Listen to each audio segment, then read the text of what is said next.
Hey guys, আশা করি তোমরা সবাই খুব ভালো আছো। তো আজকে তোমাদের সাথে যেই টপিকটা নিয়ে কথা বলবো সেটা হচ্ছে যে সিভি রাইটিং ট্রিক্স।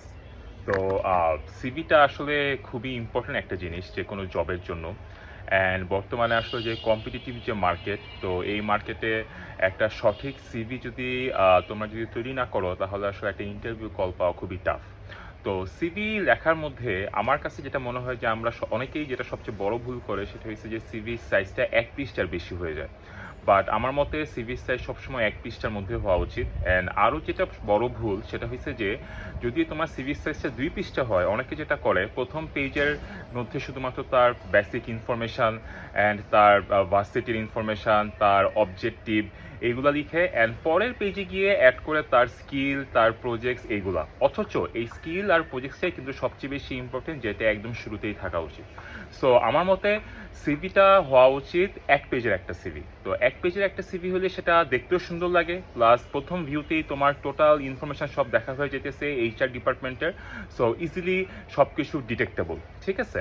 এখন যদি ওই 1 পেজের ভিতরে কি কি থাকা উচিত সিভিতে, আমার মতে খুবই কম সংখ্যক জিনিস থাকা উচিত। সেটা কি? যে তোমার ইনফরমেশান, তুমি কে, তুমি আগে কোথায় কোথায় কাজ করছো, তোমার লাস্ট এডুকেশনাল কোয়ালিফিকেশনটা কি, তোমার কি কি স্কিল আছে, অ্যান্ড তুমি কি কি ওই স্কিল দিয়ে তুমি কি কি কাজ করছো আর প্রজেক্ট করছো। ব্যাস, দ্যাটস ইট, আর কিছুই না। ধরো তোমরা একটা সিভিকে 2টা পার্টে ভাগ করতে পারো, যে একটা এ4 পেজে একটা মাঝখান দিয়ে রাখতে নেই 2টা পার্ট। সো এই পার্টটাতে তোমরা রাখতে পারো তোমার যাবতীয় ইনফরমেশন একদম উপরের দিকে, দেন তারপর রাখতে পারো তোমার প্রিভিয়াস জব এক্সপিরিয়েন্স, অ্যান্ড তারপর রাখতে পারো তোমার লাস্ট এডুকেশনাল কোয়ালিফিকেশান। ধরো তুমি যদি ইউনিভার্সিটিতে গ্র্যাজুয়েট হয় তাহলে জাস্ট ইউনিভার্সিটির নাম অ্যান্ড তুমি কত সিজিপিএ পাইছো সেটা। তোমার তারপরে স্টেজে থাকবে তোমার কী কী স্কিল আছে, যা যা স্কিল তুমি অ্যাকুয়ার করছো সব প্রতিটা স্কিল পয়েন্ট করে দেওয়া, অ্যান্ড স্কিলের মধ্যেও একটা জিনিস মেনটেন করা যে কোন স্কিলের সাথে কোন স্কিলটা রিলেটেড, সেইগুলোকে একটা একটা করে লাইন আকারে রাখা। অ্যান্ড এই পাশের সাইডটাতে প্রথমেই রাখতে পারো তোমার ছবি, অ্যান্ড তারপর দিতে পারো তুমি সেই স্কিলগুলো কাজে লাগিয়ে কী কী প্রজেক্ট করছো। অনেকে ছবিটা সিভিতে দিতে অপছন্দ করে, বাট আমার মতে সিভিতে ছবি থাকা উচিত। ছবিটা থাকলে যে এইচআর ডিপার্টমেন্ট সে তোমার যাবতীয় ইনফরমেশান জানার সাথে সাথে তোমাকে দেখতেও পারতেছে। সো এইটা আমি পার্সোনালি ফিল করি। সো এই গেল হয়েছে সিভির কন্টেন্ট, যে তোমার সিভিতে এই এই কন্টেন্টগুলো থাকা উচিত। এখন এই কন্টেন্টগুলোর মধ্যেও কিছু ব্যাপার আছে। কীরকম ব্যাপার? এই যে তোমার যে বললাম যে পার্সোনাল ইনফরমেশান, সেখানে কী হওয়া উচিত? অবশ্যই তোমার নাম, তোমার মোবাইল নাম্বার, তোমার ইমেল অ্যাড্রেস, এই 3টা তো মাস্ট। প্লাস তুমি যেই টেকনিক্যাল লাইনে আসো সেই টেকনিক্যাল লাইন রিলেটেড তোমার যে সকম যেই অ্যাকাউন্টগুলো আছে সেগুলো থাকা উচিত। যেমন আমি একজন ফ্রন্ট এন্ড ডেভেলপার, সো আমি অবশ্যই আমার লিঙ্কডিনটা রাখি, প্রত্যেকেই তার লিঙ্কডিনটা রাখা উচিত। লিঙ্কডিনটা খুবই ইম্পর্টেন্ট একটা জিনিস। তারপর আমি আমার গিটহাবের অ্যাকাউন্টটা রাখি, আমার স্ট্যাক ওভারফ্লোর যে অ্যাকাউন্টটা সেটাকে আমি দেই আমার পার্সোনাল ইনফোর ভিতর। এইগুলো থাকলে এটা আসলে খুব আই ক্যাচি, যে হ্যাঁ ওয়াও নাইস, সে তো আসলে গিটহাবে রেগুলার কোড দেয়, স্ট্যাক ওভারফ্লোতে কোশ্চেন অ্যান্সার করতেছে, ইটস নাইস।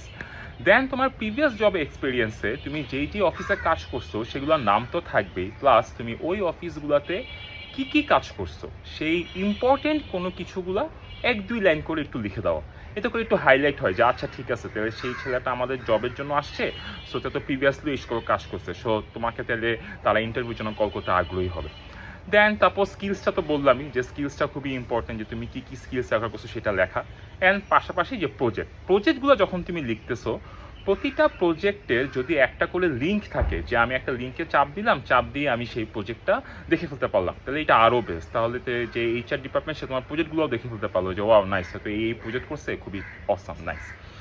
অ্যান্ড একটা মোস্ট ইম্পর্টেন্ট ট্রিক্স যেটা, সেটা হয়েছে যে প্রতিটা জবে অ্যাপ্লাই করার সময় সেই সেই জবে আসলে তোমার যে রেসপন্সিবিলিটিগুলো তোমার জব পোস্টে উল্লেখ করছে সেই রেসপন্সিবিলিটিসগুলো তোমার সিভিতে অ্যাড করে দেওয়া, এটা খুবই ইম্পর্টেন্ট। কারণ এখন আসলে কোনো একটা পোস্টে এত মানুষজন অ্যাপ্লাই করে, আসলে এইচআর ডিপার্টমেন্টও আসলে সেটা চেক করে অনেক সময় এআই মডেলের কাছে দিয়ে দেয়।